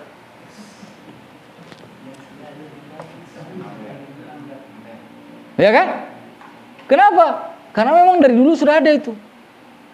Ambil dari anggur, tapi juga bisa dicuka. Makanya kalimatnya di sini, wa idza takhallalatil khamratu binafsiha, apabila air mabuk yang memabukkan, khamar tadi, menjadi cuka dengan sendirinya. Bukan kita yang merubah. Tiba-tiba berubah jadi cuka. Hilang zat mabuknya, benar-benar jadi cuka. Cuka itu apa? Vinegar. Ya, vinegar. Nah, ingat dikit-dikit. Tahurat, maka cuka tadi sudah suci, boleh dipakai kembali. Jika kita minum cuka atau terkena pada pakaian, kita sholat tidak mengapa. walaupun dia berasal dari air mabuk, selama dia terjadi dengan sendirinya. Wa in takhallalat bitarhi syai'in, tapi jika perubahan air mabuk menjadi cuka itu dengan sebab kita letakkan satu zat buatan, kita rubah dengan buatan, kita campur dengan zat kimia apapun gitu, fiha, di dalam air mabuk tadi, lam tathur, maka cuka tersebut tidak suci. Kenapa? Kalau habis zat campuran tadi, dia balik lagi ke minuman keras, karena dia tidak alami. Artinya apa? Kalau air mabuk berubah jadi cuka secara alami, maka cuka tadi suci, boleh diminum, boleh dipakai untuk makanan, boleh juga kena pada badan, halal sudah. Kalau kena pada badan juga tidak lagi najis, kita boleh sholat. Tapi kalau berubahnya dengan sebab kita rubah dengan naruh apa, apakah naruh garam, naruh apa sehingga dia berubah jadi cuka, misalkan nih, saya tidak tahu apa yang menyebabkan minuman keras jadi cuka, masukkan apa, nanti teman-teman cari sendiri ya, cari artikelnya. Kalau dilakukan dengan sengaja, bukan berubah secara alami, maka tetap cuka tersebut dianggap haram, najis, mengikuti hukum najis pada khamar. Nah, kalau cuka menjadi minuman keras sudah jelas, karena cuka halal, minuman keras haram. Bisa dipahami? Mudah memahaminya? Nah, kenapa usah berhubungan minuman keras dengan cuka? Nah, disitulah, karena berasal dari buah-buahan yang punya kadar gula yang tinggi. Nah, itu yang menyebabkan orang bisa bikin cuka, bisa juga bikin dari satu buah-buahan bisa melahirkan 3 unsur. Manisan, cuka. Cuka itu apa namanya? Asam-asam. Iya, asam sih. Asam ya, tapi dia tidak sampai pada tingkat memabukkan. Dia ada di antara manisan dengan memabukkan itu, tapi masih hukumnya halal. Nah, kalau sudah lewat batasan itu, sudah memabukkan, sudah haram. 3 fungsi yang terdapat pada buah-buahan yang ada pada itu yang biasa terjadi. Yang lain masih banyak, mau bikin kue, mau apa banyak sih. Nah, itu yang terkait dengan cairan itu. Wallahu a'lamu bissawab. Ada pertanyaan? Terkait mayit tadi, kalau misalnya mayit itu misalnya kayak mayit yang tergelap yang udah membusuk itu najis? Tidak najis. Semua yang berhubungan dengan manusia, meskipun luka segala macam, tidak najis. Kalau dia terluka di medan perang misalkan, kita megangnya juga tidak bernajis kecuali terkena darahnya. Jadi yang menyebabkan kita najis bukan karena dianya, tapi karena darahnya. Betul, bisa dipahami ya? Dia tenggelam di laut sampai membengkak, udah biasanya kan sampai kelihatan urat-urat biru, coklat, hitam itu kan, sudah kelihatannya busuknya, tetap tidak najis. Ini satu contoh lagi. Tadi saya coba di Pratita tadi, ada laki-laki pakai celana, itu sudah nggak ditukar sebulan, baunya sudah inna lillahi wa inna ilaihi raji'un. Pertanyaannya, sahkah sholatnya?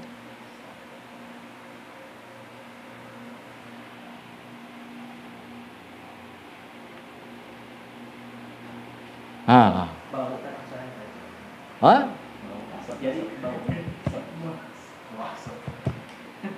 Sudah. Pertanyaan kedua. Kita sholat. Di kanan kita ada orang yang sedang batuk, di kiri kita ada orang yang sedang flu. Yang batuk, begitu batuk keluar dahak, warnanya coklat hinggap di tangan kanan. Yang sebelah kiri bersin, keluar ingus, warnanya hijau, kena di tangan kiri kita. Di kita ada 2 nih. Di kanan ada dahak yang orang ke sebelah kanan, sebelah kiri ingus orang sebelah kiri. Bagaimana status sholat kita? Sah atau tidak? Dahaknya udah coklat kehitam-hitaman. Udah. Ingusnya hijau kental. Hah? Nggak, ini kasus. Ustaz, apa mungkin terjadi? Mungkin kan terjadi? Sangat mungkin terjadi. Apalagi kakek-kakek tiba-tiba sakit kan, kita nggak tahu orang pergi ke masjid. Bisa terjadi. Nah, pertanyaannya, bagaimana hukum sholat kita?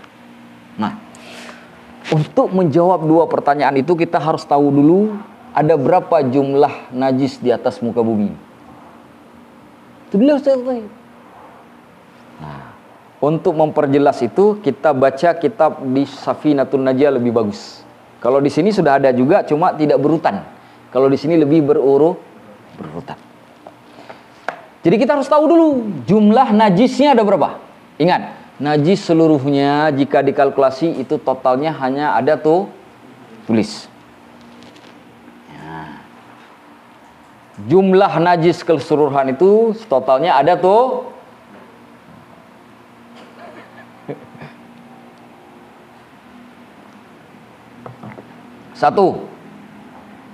Setiap yang keluar dari 2 jalan selain daripada mani. Itu yang pertama. Ditulis sasraf. Najis ada 7. Tulis. 1. Setiap yang keluar dari 2 jalan kecuali mani. 2. Darah. Biar ingat, kecuali darah yang sedikit apabila mengenai badan ketika sholat. Nah, supaya note. Tadi kan udah dicatat biar nyambung. Kan tadi sudah kita pelajari kan? Darah dalam kurung dikasih itu. Yang tadi kan sudah dipahami oleh teman-teman, sudah saya jelaskan. 3. Nanah. Nanah itu pada hakikatnya adalah darah yang sudah membusuk. Darah sudah membusuk, berubah warna, bukan lagi merah. Sudah ada hijaunya, ada putihnya, ada kuningnya, udah campur-campur. Udah membusuk dia. Nanah itu sama. Yang ke berapa? Keempat, muntahan.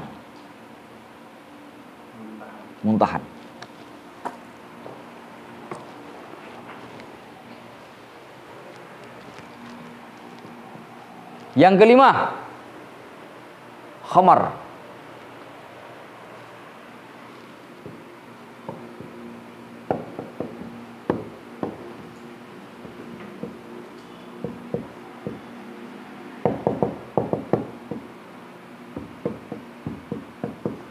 Sudah?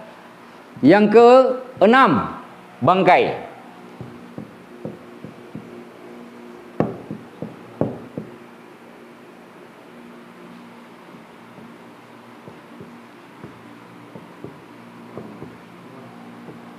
Yang ke-7, anjing dan babi.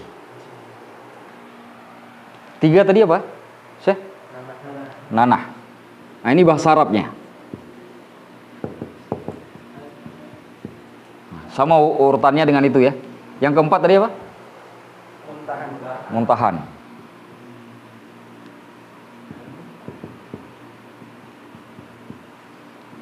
Yang kelima, khamar.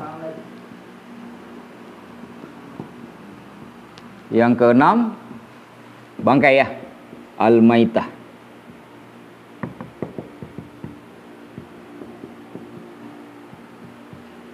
Yang ketujuh, al-kalbu wal khinzir. Baik.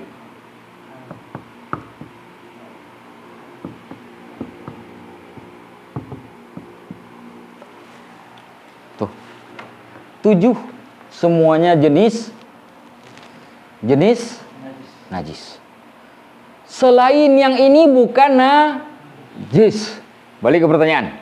Daki dan keringat tadi yang di celana najis bukan? Sah nggak sholatnya? Sah. Orang yang terkena ingus sama dahak najis bukan? Apa beda ingus, dahak sama muntahan? Apa bedanya? Asal. Muntahan itu berasal dari perut. Sedangkan dahak itu berasal dari kelenjar paru-paru. Ingus berasal dari saluran pernapasan. Jadi yang ada di perut itulah yang dianggap najis. Saya mau bilang begini, semua yang di perut sampai dengan lubang pembuangan itu sempat paling kotor yang ada pada manusia. Kalau yang ada di badan kita, dan itu adalah pusat kita makan di situ. Kita itu kalau istilah mobil itu tempat mesin itu. Tapi jika tempat itu yang paling kotor, pertanyaannya adalah apa yang kemudian membuat kita jadi sombong? Nah, itu pertanyaannya. Segitu kotornya kita, apa yang membuat kita kemudian menjadi sombong? Apa yang menyebabkan kita jadi sombong? Orang muntahannya saja najis. Muntahan kita najis. Apa yang mau kita sombongkan? Kenapa ketika kita berjalan di atas bumi tiba-tiba jadi angkuh? Kata Allah, wala tamshi fil ardi maraha.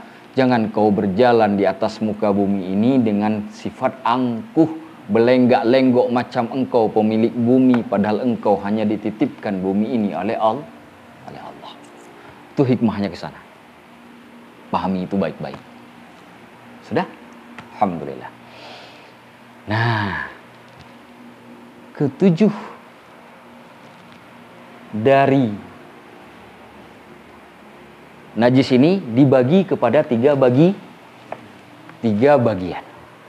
Dibagi ke tiga bagian. 3 aqsamin, 3 bagian.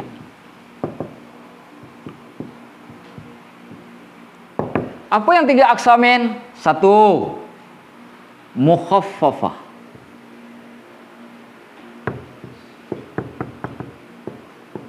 Mukhaffafatun. Dalam kurung ringan. Yang kedua, mutawassitatun.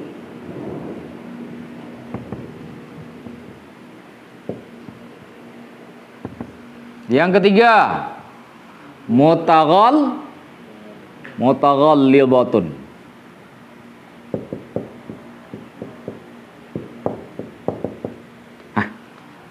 Silakan itu. Mukhaffafah, mutawassitah, mutaghallidah.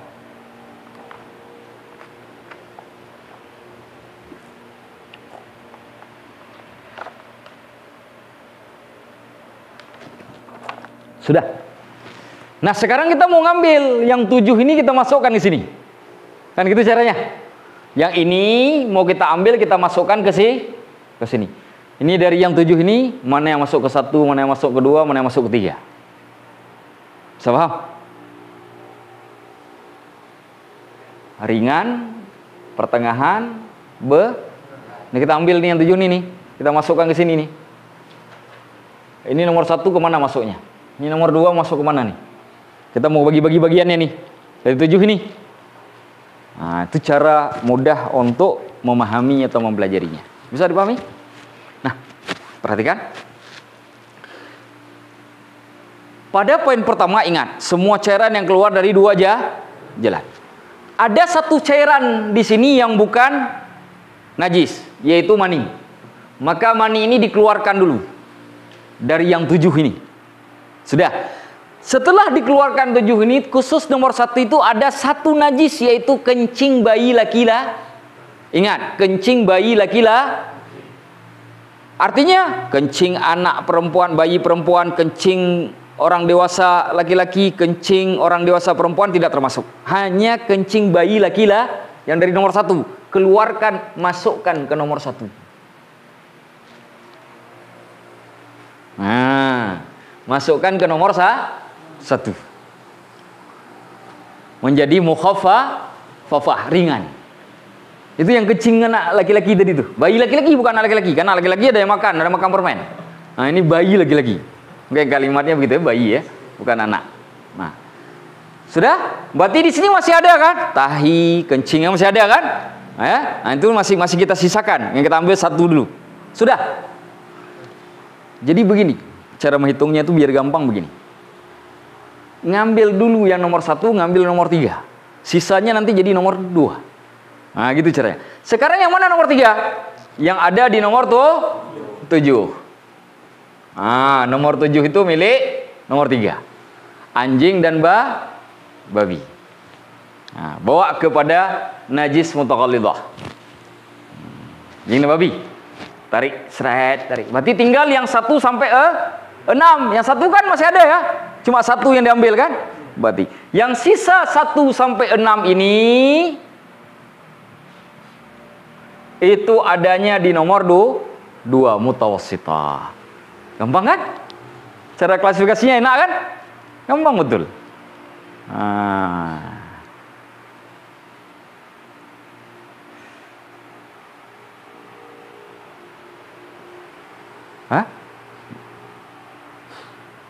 Saya ulangi, perhatikan.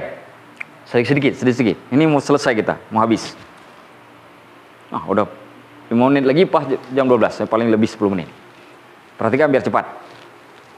Jumlah najis ada tuh 7. Sudah jelas. Lalu ketujuh najis ini kita bagi ke dalam 3 bagian. Ada najis yang ringan, najis pertengahan, najis yang berat. Dari 7 najis ini kita ambil satu yang pada bagian satu hanya khusus bayi laki-laki. Itu pun kencingnya bukan bayinya. Kencing bayi laki-laki kita masukkan kepada najis ringan. Jadi kita letakkan nomor 1. Sudah. Yang nomor 7 kita masukkan ke nomor 3. Yang berat. Sedangkan lainnya sisa dari nomor 1 sampai 6 kita masukkan ke dalam mutawassithah. Paham? Nah, cara membersihkannya itu berbeda-beda. Karena najisnya ukurannya juga berbeda. Nomor 1 caranya dengan rasyul ma'i. Rasyul ma'i. Memercikkan air ke atasnya, alaihi. Percik saja. Oh, saya usah mau cuci. Lebih baik. Tapi kalau dipercik saja sudah cukup. Sudah. Kalau di mutaghallidhah ghaslu sab'i marrat dicuci 7 kali, ihdahunna salah satunya biturab dengan menggunakan tanah, campuran air dan tanah. Sudah, tinggal yang nomor 2. Nomor 2 dibagi lagi jadi 2. Dibagi lagi jadi 2.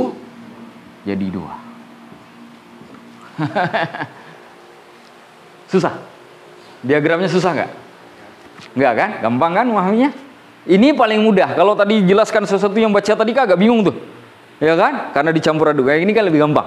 Sudah ada rumusannya, ada bagannya. Lebih gampang. Sudah, saya ulangi sedikit sebelum kita. Yang mukhaffafah, najis ringan, cukup dengan percikkan air ke atasnya. Jadi ketika terkena najis dengan kencing bayi laki-laki, kalau dicuci lebih baik, tapi jika dipercikkan airnya 1 kali saja di atas kencing tadi itu, diasumsikan sudah merata ke tempat yang terkena kencing, sudah cukup. Begitu saja. Sudah? Tidak perlu harus digosok, nggak perlu. Cukup begitu. Kalau mutaghallidhah dicuci 7 kali. Salah satunya dengan tanah. Karena ini berhubungan dengan anjing dan babi. Sedangkan yang lainnya, nomor 1 sampai nomor 6, itu cara mencucinya tergantung dia seperti najis apa. Dibagi menjadi 2. Yang pertama disebut dengan ainiyah.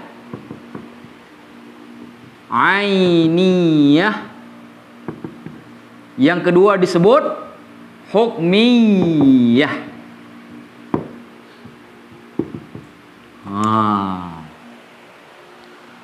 Semuanya ya. Semuanya. Dia bisa ainiyah, bisa juga hukmi.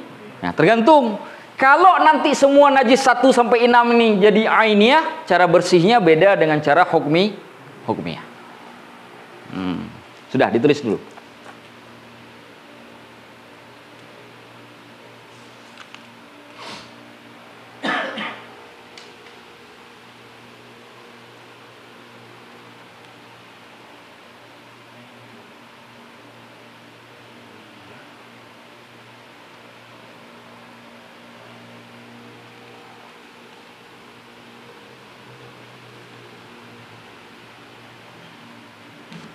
Sudah? Apa kata ain? Ain itu biasanya kalau dalam bahasa Arab digunakan pada sesuatu yang punya bentuk zat. Contoh tai. Apalagi? Pup. Astagfirullahaladzim. Lupa lagi. Memang bahasa ABG ini. PUP. Kita tahunya bukan PUP. Ya kan? Ini bahasa susah ini.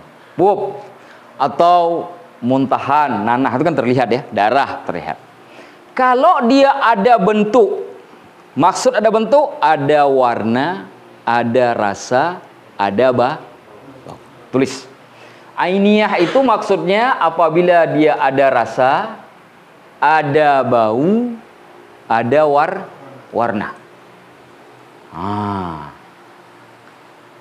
Sudah. Itu ainiyah namanya. Cara menghilangkannya dengan menghilangkan ketiga unsur tadi itu. Menghilangkan bau, menghilangkan rasa, menghilangkan warna. Sudah. Ustaz, susah menghilangkan tiga-tiganya. Kenapa? Saya ini orang Indonesia, Ustaz. Orang Indonesia kalau makan itu semua dicampur. Ketumbar ada, kunyit ada, cabai hijau, cabai merah, cabai rawit, cabai apa lagi ada semua. Semua ada usah dicampur. Mengharapkan air kencing nggak berwarna itu sulit, Ustaz. Makanya saya kalau pakai celana dalam warna putih terkadang kuning. Dan itu dikerok bagaimanapun tak hilang, Ustaz. Kecuali pakai apa itu? Pemutih apa namanya? Baiklin. Kecuali pakai Baiklin. Pakai Baiklin mah kayak baru lagi. Ya kan? Tapi kan dulu mana ada masa Rasulullah Baiklin? Blau. Masa ada blau masa Rasulullah, ya kan? Mana ada blau dan Baiklin masa Rasulullah. Nah, kalau tak bisa menghilangkan tiga-tiganya, boleh cukup menghilangkan baunya saja. Yang ditekankan pada bau dan rasa. Ingat, ketika disebut rasa jangan nanti najis kok dirasa.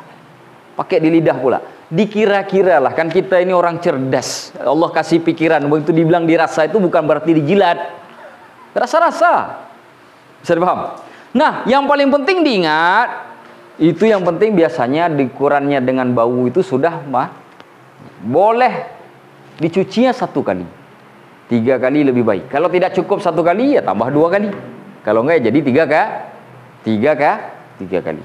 Bisa dipahami? Itu cara mencuci nomor 1 sampai nomor 6 jika dia menjadi najis pertengahan yang ainiyah. Najis mutawassithah ainiyah. Apa yang dimaksud dengan hukmiyah? Kebalikannya. Hukmiyah itu tidak ada rasa, tidak ada warna, tidak ada bau. Contoh, datang kucing ngepup di rumah kita. Kita melihat, tapi kita buru-buru harus pergi ngejar kemana keluar kota sampai seminggu, misalkan. Pulang, kan belum dicuci itu pupnya. Najis bukan? Begitu pulang kok udah nggak ada bekas. Rasanya sudah tak ada, udah kering. Bau tak ada, warna pun tak ada. Udah bayi warna karpet lagi. Tapi kan masih ada najisnya itu. Itulah disebut hukmiyah. Cara membersihkan hukmiyah, kita kan tahu di mana tempat pup tadi. Ambil air, guyur saja. Sudah selesai. Nah, sudah selesai. Nah, yang menariknya tahu nggak? Jika kita ingin membersihkan najis ainiyah yang sulit kita bersihkan, jadikan ainiyah ke hukmiyah. Jadikan ainiyahnya ke hukmi. Contoh misalkan ada anjing masuk ke rumah, entah anjing siapa itu masuk, pup dia di dalam rumah kita. Kita orangnya kalau yang model-model begitu tuh suka robotik orangnya, kaku. Kalau udah model-model bayang agak-agak bau sedikit kan biasanya pergi perempuan tuh, suka geli. Nah, jadikan yang ainiyah menjadi hukmiyah. Biarkan dia kering, pindahin yang keringnya kan sudah hukmiyah itu. Kan di situ nggak pakai sholat tuh, nanti tinggal guyur air. Yang penting jangan sampai ketika dibiarkan nyebar kemana-mana. Tetap di situ saja. Paham nggak? Jadikan ainiyahnya ke hukmi. Karena hukmiyah itu dia tidak, kalau kita nginjak hukmiyah, kita injak nih najis hukmiyah tadi yang sudah tidak ada bekas tadi, tidak ada rasa, tidak ada warna, tidak bau, itu tidak memindahkan najis ke kita. Tidak memindahkan. Ada orang gila, kencing di dalam masjid, ya kan? Ada orang lihat itu tadi dikencingnya orang gila, tapi udah kencingnya udah kering. Udah kering. Maka tidak perlu dicuci satu masjid. Udah kering. Cukup dirasul ma' di tempat yang terkena najis karena sudah jadi hukmi. Apa dirasul ma'? Diguyur ma'nya. Air diguyur ya. Air diguyur. Kalau bahasa Arabnya kalau di sini digunakan kalimat jaryul ma'i 'alaiha. Disiram air ke atasnya. Ajar itu artinya dibiarkan air mengalir ke atasnya. Nah, ada orang kencing. Kalau kita tiba-tiba siram, kalau dia masih ainiyah kan kita harus bersihnya banyak itu, menghilangkan cairannya lagi. Akhirnya karpetnya tidak kering, orang tak bisa pakai buat sholat, lama keringnya. Biarkan dulu karena air kencing itu kan lebih cepat keringnya. Biarkan dia kering. Jadikan ainiyahnya ke hukmiyah, lalu cucinya pakai hukmiyah, tidak dicuci ainiyahnya.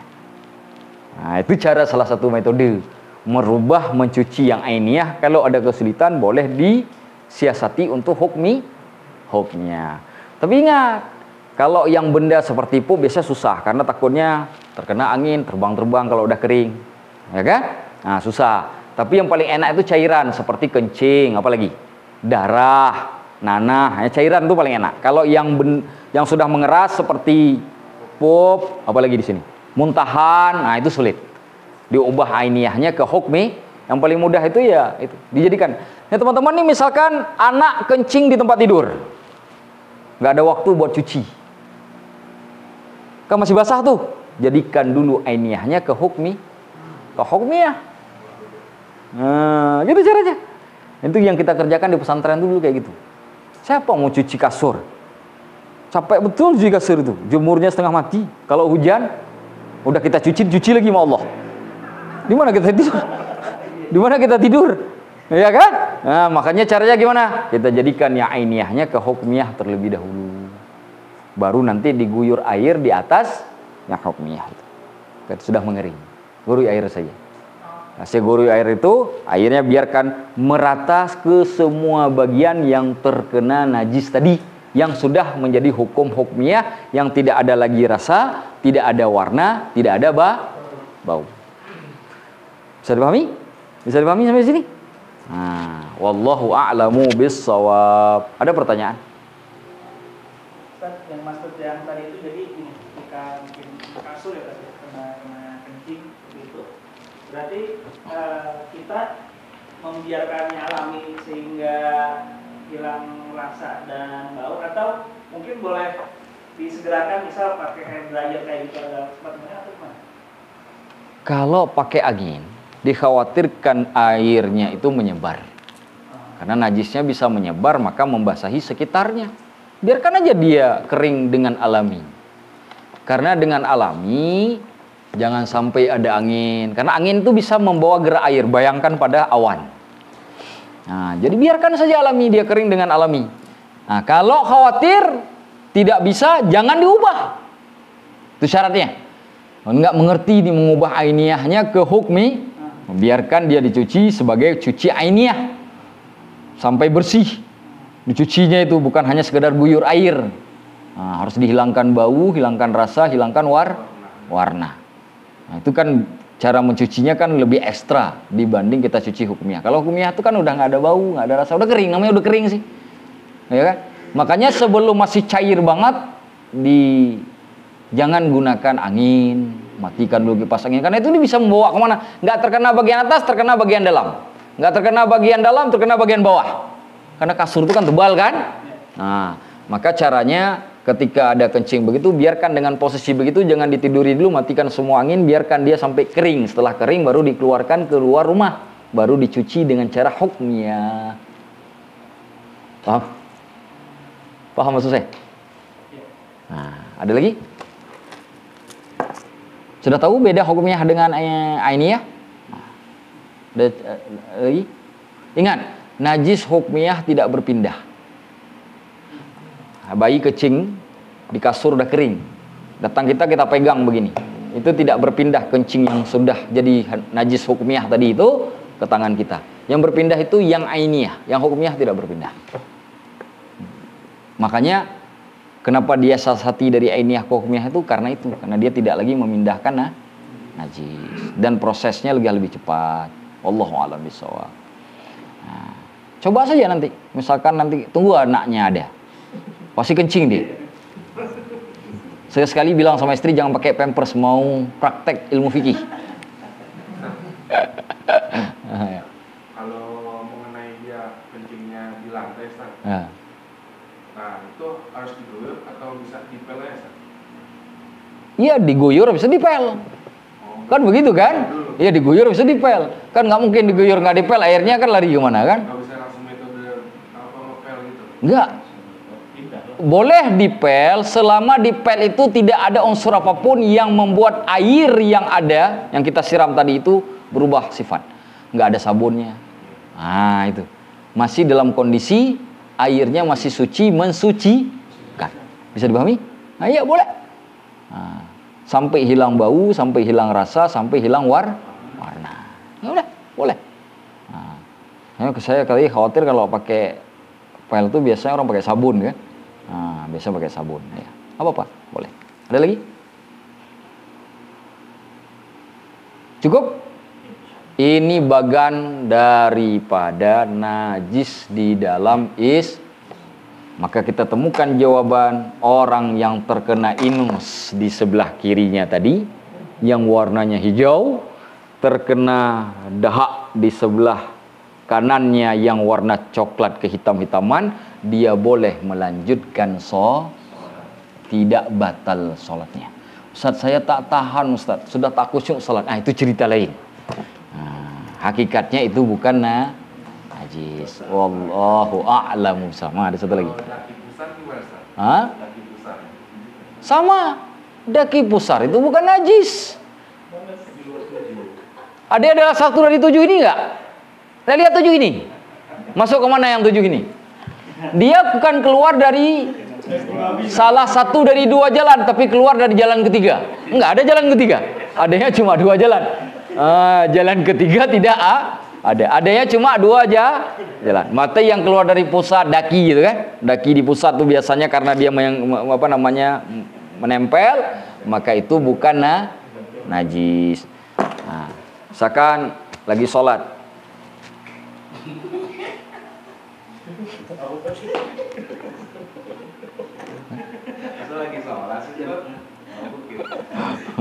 Ini contoh, jangan ditiru. Saya hanya ingin katakan bahwa itu bukan najis. Jangan nanti dipraktek. Karena begini, contoh kasus orang yang tadi pakai celana yang sudah sebulan nggak dicuci itu. Secara hukum sah sholatnya, tapi secara adab bisa nggak? Makanya saya sering bilang, adab menyempurnakan orang yang belajar hukum, tidak belajar adab, maka hatinya itu keras seperti batu, lebih busuk daripada setan, lidahnya lebih tajam daripada silet. Dia bisa menebas leher orang dengan lidahnya apapun, dengan sebab hukum yang dipelajarinya tanpa adanya dukungan daripada akhlak yang baik. Maka ahli fikih wajib hukumnya punya akhlak yang baik. Teman-teman ini belajar fikih nih, wajib punya akhlak yang baik. Kalau tidak, ilmu yang udah dapat ini akan dengan. Contoh, di dalam mazhab Maliki, anjing dan babi itu halal, bukan haram. Halal. Bukan najis. Dalam mazhab Maliki, udah kita bahas kan? Sudah kan? Di dalam mazhab Maliki, anjing dan babi tidak najis. Tapi bukan untuk dipelihara di rumah kan? Nah, itu cerita lain ya. Berbeda dengan mazhab Hanafi, mazhab Syafi'i, mazhab Hambali. Bagaimana tuh? Kalau kita gunakan ilmu kita yang kita pelajari, maka kita katakan Imam Malik dan semua ulama dalam mazhab Maliki adalah ulama-ulama ahlul bid'ah. Jadi masalah ilmu kita seujung kuku, bagaimana mungkin kita membid'ahkan ulama? Kitab hadis yang pertama ditulis dengan lengkap itu adalah kitab Muwatta'nya Imam Malik. Sampai-sampai diminta oleh ulama masa itu, khususnya Harun ar-Rasyid Sultan, supaya itu menjadi kitab kedua setelah Al-Quran. Ditolak oleh Imam Malik, karena ditakdirkan nanti kitab Muwatta' beliau akan menyaingi Al-Quran. Tidak pantas kitab Muwatta' menyaingi Al-Quran. Sampai segitunya. Apakah orang seperti itu yang muridnya dari Imam Ibnu Syihab Az-Zuhri? Ibnu Syihab Az-Zuhri ini bapaknya hadis, bapaknya ilmu hadis. Guru murid dari Ibnu Abbas. Beliau juga berguru kepada ahli fikih dari kalangan tabi'in, yaitu Nafi'. Siapa Nafi'? Muridnya Abdullah bin Umar, sahabat Rasulullah. Apakah ini ahli bidah? Tapi beliau mengatakan anjing dan babi tidak najis. Coba kalau kita tidak pakai adab, maka lidah kita akan kita gunakan untuk menggorok Imam Malik dan seluruh turunannya dari ulama-ulama mazhab Maliki. Betul kan? Maka pakai adab berilmu. Ketika kita mengetahui hukum dalam mazhab Syafi'i begini. Ketika kita tahu ada pendapat itu di luar mazhab Syafi'i, kita bertoleransi. Terbuka hati kita, tidak kemudian saling membid'ah. Wallahu a'lamu bissawab. Saya kira itu saja malam ini. Hadanallahu yakum ajma'in. Qulu qawli hadza wa astaghfirullahal azim. Wassalamualaikum warahmatullahi wabarakatuh.